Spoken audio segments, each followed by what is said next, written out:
Hello ladies and gentlemen, welcome to the BBC channel. Today we're gonna talk about slavery in Réunion Island. We have two specialists with us today. Welcome Joanna Taylor. Hello. Welcome Lisa Smith. Hello. So, what information can you give us about slavery in Réunion Island, especially about marronnage? Marronnage is a French term which describes a slave running away or living in hiding. Marronnage represents the liberation of the slave by himself through revolt, without waiting and able to emancipation from the master. In most cases, the decision to escape was triggered by a serious form of abuse.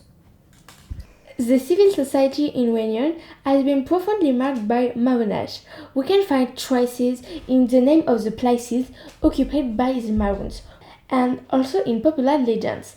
In the height of the island, marronnage is not just escaping, it's a real act of resistance against slavery. Thank you ladies for your expertise. Ladies and gents, back to 1752 in Maren's world.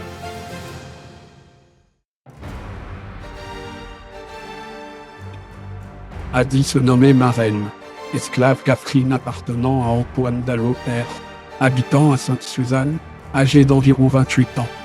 S'était baptisée à Goa. Interrogée si elle sait pourquoi elle est détenue au bloc de ce quartier. A dit que c'était pour avoir été au Maroc. Interrogée combien de fois elle a été au Maroc. A répondu qu'elle n'y était que 3 fois. À moi, c'est ma reine. Ben mettre la donne à moi le nom là. Moi là arrive là quand moi t'es petit. Mais connais plus où ça m'y sort. Ma reine, il faut que tu finisses la récolte avant la tombée de la nuit. Nous ne pouvons plus perdre de temps. Oui monsieur, mais mon ben bras est fatigué. Que tu sois fatigué ou pas, le travail doit être fait. Est-ce que c'est le fouet que tu veux? Interrogée pourquoi elle a été si souvent au Maroc. A répondu que c'est parce que son maître est très mauvais.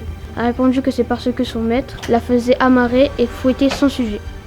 Sur le navire qui les mène à Bourbon, les esclaves pris en Afrique et à Madagascar ont peur de mourir en mer. Lorsqu'ils arrivent dans l'île, ils doivent vaincre une autre peur, la peur de mourir loin des ancêtres.